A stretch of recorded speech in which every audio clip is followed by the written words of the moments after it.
Hello, everyone. Welcome to another episode of What the F, where F is embedded finance. In this series, we discuss new trends and developments with experts from the fintech domain. This series is brought to you by Switch.io, where we help startups and tech businesses integrate financial offerings within their existing platform using our banking and financial APIs. Today, we have with us Deepak from Avail Finance. Welcome, Deepak, to What the F. Hey, hi everyone. Deepak, to start with, please tell us more about yourself. What is Avail Finance and what do you do at Avail Finance? Yeah, I've joined Avail Finance a couple of months ago. Prior to this, I was with other companies like Redbus, Flipkart, and Microsoft. Out and out a product guy, and I think product management, as everybody knows, is a pretty exciting career opportunity. So I've thoroughly enjoyed my role at all these companies, and I continue to enjoy my role even more at Avail Finance. Avail Finance is basically trying to be the financial umbrella for the blue-collared workforce in India, 200 million plus strong blue-collar workforce segment in India. And we believe this segment is heavily underpenetrated with regards to all forms of financial services and products that a typical millennial audience like us would have, got access to. And A, there is massive opportunity to look at. B, I think the problem is also equally challenging because this TG behaves and works very, very differently compared to a standard millennial TG that we generally look at. And I think the mission is also quite moralistically true, and I really like both fronts, fintech as well as the blue card segment, which makes Avail Finance a very exciting place to look at. Actually, that's true. Avail is trying to bring the underbanked or unbanked TG within the banking purview. It's good to hear that. Correct. I think I would have wanted to add here, right? When I was researching a lot about fintech, I think fundamentally what we realized is we assume that the TG is unbanked. It's not that TG is not. It's not that they are unbanked. It's that they're very very underbanked. Right? They have a banking account. More than 80% of the Indians have some or the other form of a bank account with them. But you know how the banking experience has been, and I think we'll discuss a lot as we go deeper. And that's why what you have claimed is correct. They are heavily underbanked. Yeah. Yeah, a lot of these people, they might have accounts under the PM Jandan. Exactly. Yeah. So, yeah, a lot of people might have bank accounts, but they might not be using them. Yeah. So, as a startup, we try to solve varied problems for our DGs. So, can you help us understand the life and nuance of a typical gig economy or blue collar worker associated with your platform? And what are their financial needs, aspirations, and goals? Yeah, so bear with the long monologue that I'm going to talk about now, but I think the entire blue collared workforce segment is like broken down into again sub segments, right? And obviously, the forefront of that comes the gig economy workers. You have the security guard, the housekeeping staff. You also have those micro entrepreneurs who have taken up they have a standard job also, but apart from that, they have taken up a small self-employed kind of a segment job, not job, but opened up a small business just to augment their income. And then obviously you have this massive agricultural workforce that also comes under the umbrella segment of blue collar segment. What we are trying to do is solve the problems, especially the financial services and the needs that they have for the first few segments, which is the gig economy workers, the blue collared workforce, security guards, and the housekeeping staff, etc., as well as these micro entrepreneurs who have augmented their income by adding up a few small businesses as a part of their regular day-to-day work effort. Now, if you look at the likes of, let's say, a Swiggy rider or an Ola driver, right? They're typically what we have seen is majority of them. In fact, if you look at Swiggy in very specifically, or Swiggy, Zomato, and the food delivery companies and logistic companies in general, the workforce is relatively younger compared to, let's say, Ola. Or Uber for that matter, and then they're fairly comfortable using the smartphone. But I think some of the challenges that they have is, first of all, I think their incomes, or let's say earnings in their language, right? Their earnings are not regularized. They have wild fluctuations in how much they earn on a weekly basis. it's all a function of how the demand for their services in that particular week, what kind of incentives that they have for that particular week, and how much are they able to devote time in terms of doing this gig work apart from the standard work that they would have been doing in national level, right? So their incomes fluctuate wildly, and majority of the this segment across all the subsegment that I've spoken about, they're generally not they don't really have like extreme amount of surplus income that they can park it aside so that they can use it for their emergency needs. So most likely these customers will barely having like about 1,000 rupees and 2,000 rupees of spare cash that they could possibly use for any kind of emergency needs. And that I think we both understand is not at all sufficient, right? Think about if Yeah. you have any special occasion coming at your house, or for that matter, you want to give something to your family, your spouse, your brother, your father, your mother, etc., your sister, or any kind of unforeseen medical expenses that might have come in, and then you suddenly realize that you are left with like no funds at all in your bank account, and that is where the problem comes for the this segment, right? There are a few challenges for them to actually get credit on demand. Right? First, fundamentally, majority of this segment does not have any credit history, like, which is the core crux on which the entire bank lends money to the retail segment. Second, among that, there is also a certain segment who have some history in the credit bureau, but that history is also very, very sparse. Very sparse in the sense that you will not be able to understand whether he's a good quality customer or a bad quality customer from underwriting point of view. And second challenge is that when they require funds, credit needs, their credit needs are smaller in terms of money and tenure also. They don't need like personal loan of let's say 10 lakhs or 15 lakhs. What they need is a personal emergency loan of maybe 5,000, 10,000, 15,000, or about 50,000. And then third, lastly, I think they don't their fund needs are rather immediate in nature. They don't foresee that I'm going to have an emergency fund requirement of 1 lakh or 2 lakh. It is literally like I need a fund now, maybe in one at best in one day, so that I can cover up my unforeseen expenses for the tomorrow or the day after tomorrow that I'm most likely going to see. Which means they Yeah. have very little time to actually arrange these funds, and banks, A, they don't lend to, first of all, segment who don't have good credit history. B, they cannot lend at smaller money terms, in terms of they can't lend like 50,000 or 25,000 of personal loan, because operationally it becomes unviable to service a loan of that small ticket in nature.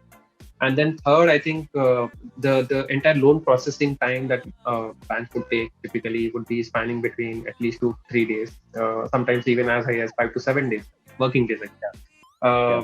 And that's where I think the fintech players like let's say Avail Finance step in and try to provide all-purpose digital loan application process where they can get this entire funds in a span of let's say 1 or 2 hours. In fact, we are aiming to become near instant dispersal of the funds based on the underwriting and everything, and we will definitely reach it very soon. Uh, that's like that's like one part of it in terms of their credit needs. And we do a lot of on-ground research, by the way, because I think fundamentally to understand this segment is not a lot of reading material available online. There is no secondary research, secondary research done. So to question and to validate our questions and hypotheses, we have to go on ground, and we do a lot of field studies to understand our TG better. The second focus area that we were researching a lot about was around the savings, right? Or let's say the bank account experience. And what we realize is what they typically want is basically a zero balance account, without any hidden charges and fees and all those things. They're okay to pay, by the way. It's not that they don't pay. Yeah.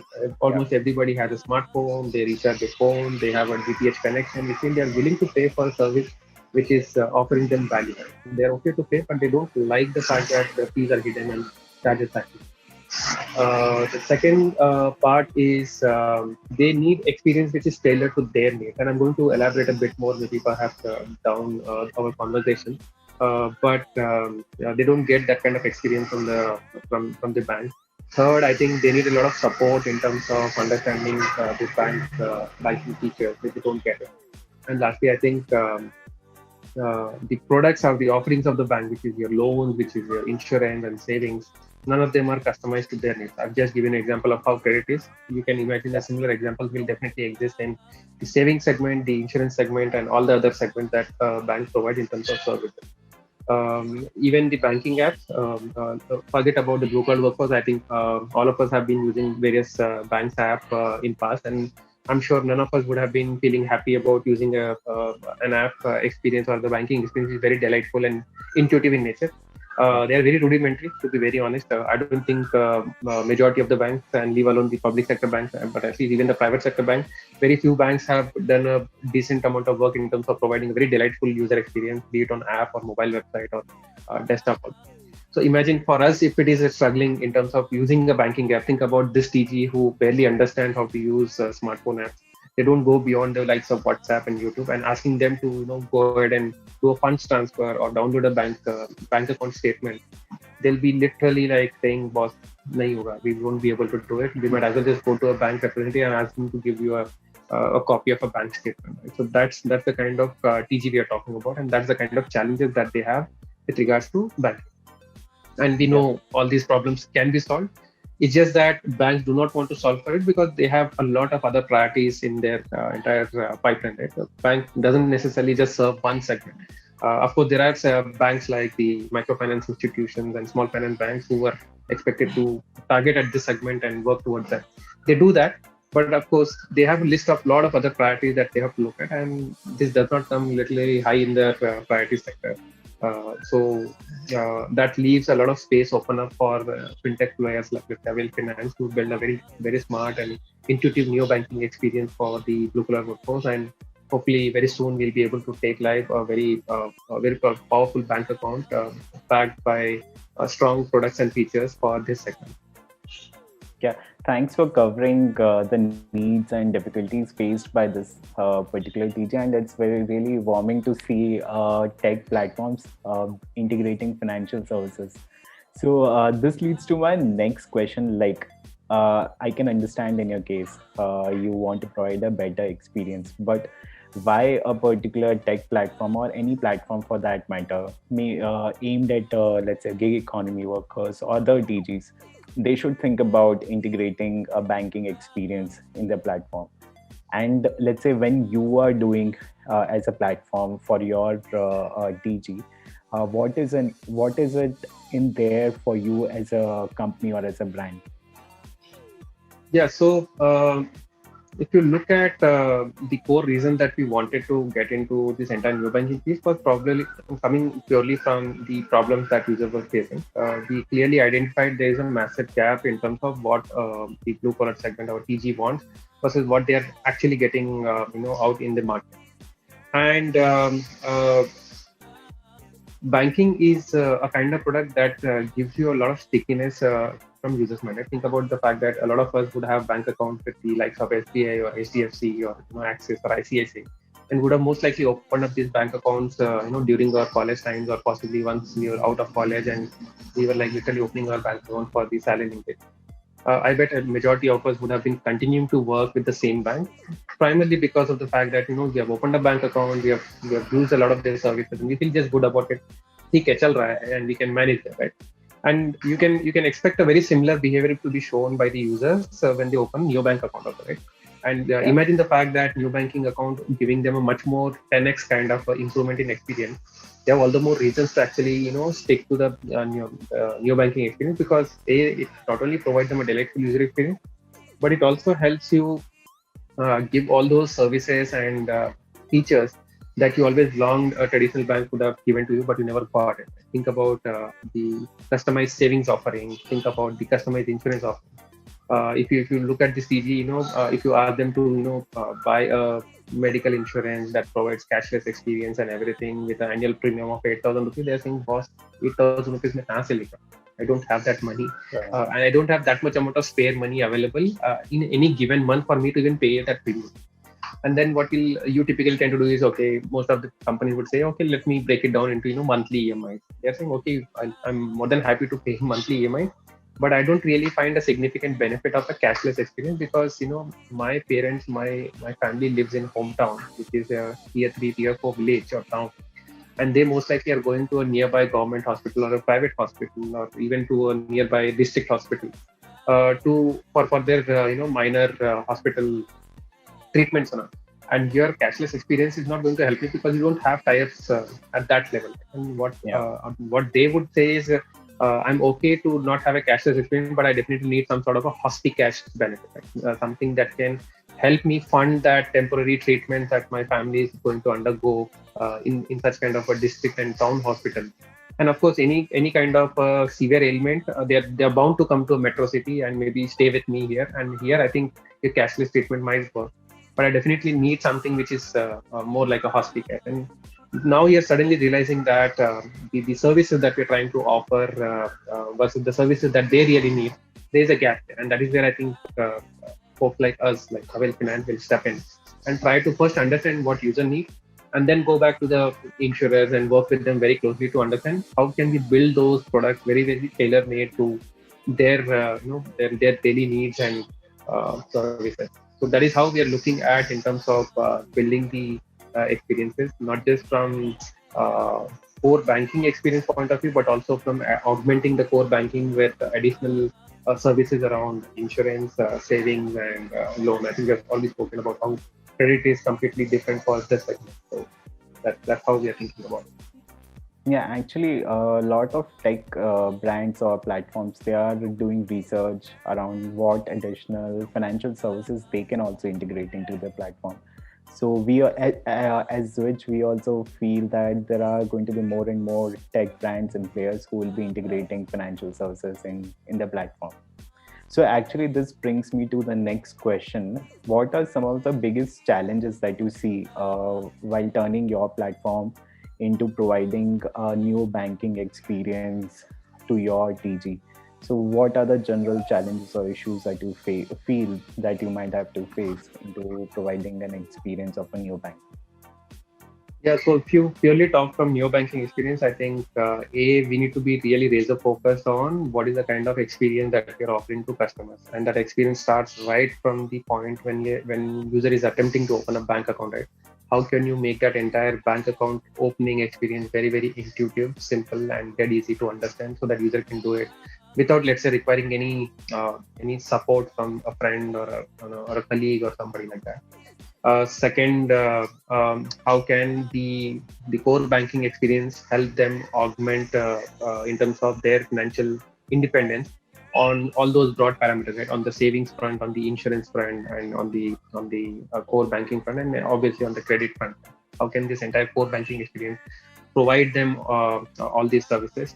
Third, how can the entire new banking experience be providing much better experience on customer support, right? Which is very, very Yeah. important for this segment. Whenever they are requiring any kind of help, what they do typically now is they reach out to they go back to branch office and try to struggle across multiple counters to get themselves heard and get some answers on their questions. What would have rather happened is if we were able to provide a very intuitive chat experience in native languages which they can understand and they can converse in, along with ability for them to reach out to the customer support over phone without going through an elaborate IVR process which they will not understand in any way. I Yeah. think that is the kind of experience that the segment is going to broadly connect to, and will be more than happy to uh, buy. And that is the way we are looking forward in terms of going into. Yeah, actually, I completely agree with you on this. Customer service or customer experience is going to be key when you are providing a completely digital banking experience to Yeah, your. correct. I'm sure while we do have bank accounts with a lot of these incumbent banks, I'm sure none of us would have had any kind of like a even to say satisfying experience reaching out to their customer support, or for that matter getting your queries solved by visiting the branch. Everybody would have thought here going to a branch is going to be literally a time consuming process, going to literally take away like 2 3 hours of your daily time, or even reaching out to customer support is an arduous task because you have to navigate through a bunch of IVR responses, Yeah. eventually to be heard by a human where you can explain them what's the problem is. And I think these Yeah. are some of the things that we have to solve. And I think some of these can be solved proactively also. Think about the fact that we got to know again this from our interaction with the bank, right? The most common queries that people uh, do with regards to customer support and there is how do I get my bank statement, right? or Yeah. for that matter, I want to know the bank balance. I want to know what is my balance. Right now, you can do a lot of these preemptive actions, which will make user not even come to a point where they are requiring to ask such kind of questions. Can you actually send them bank balance on a daily basis in form of notification, right? Hey, today's bank balance for you is so much. And can you actually make it very intuitive for them to download the bank statement, right? Yeah. One click and you can download the statement right in the app so that they don't even need to come to a customer support to get their queries on. Of course, for the complex ones where let's say your fund got blocked somewhere or you're looking for something that is not necessarily available in an app or something, more than happy to reach out on a bank support interface. But for everything else, I think you should be proactive in terms of communicating to the users, and you should make it easy for users to consume that information whenever they need. Completely agree on this. So, thank you, Deepak, for sharing your thoughts with us. And with this, we have come to the last and interesting piece of the segment. In 30 seconds, you will have to explain what is embedded finance according to you. Look, my understanding of embedded finance is very, very rudimentary, but I think what I feel is embedded finance is basically about seamless integration of financial services and products into non-financial platforms, and that's like the best I could understand. This is my understanding. But what I liked definitely about embedded finance is the fact that all the three parties in this entire business, the platform on which you are selling these services, the platform who is actually selling this financial platform who is actually selling these services, and the end consumers, everybody actually aims to benefit from it. The financial services are benefiting because they get much better, faster access and cheaper access to the wider distribution network. They're able to underwrite on very different set of data set, the transactional data set of that platform on which you're selling. And the cost of servicing such services, financial services, is also lower. The non-financial platform on which you are servicing, they are able to increase the number of use cases for their segment and hence drive LTV. And they're also able to monetize their audience, right? Wider audience, that network that they have. And I don't think there is any problem for the TG or the end consumer, right? They're able to access the credit at a convenient place and contextually done. So you literally are seeing that you have an option to buy it in EMI or buy it in some sort of a credit aspect at the point of sale itself. So it's very contextual in terms of discovery. It's very convenient because you don't need to submit any additional document. That is how the embedded finance typically is going to work. And then it enables access to credit for a far wider network, potentially who are new to credit also. So that's why I find embedded finance very, very exciting. And thank you, Deepak, for explaining that. That brings us to the end of this episode. Thank you. You can subscribe to our social media to get regular updates and hear more from industry experts. Thank you for inviting me here, Shubham, and I think pleasure is all mine. I really enjoyed the conversation with you. Thank you.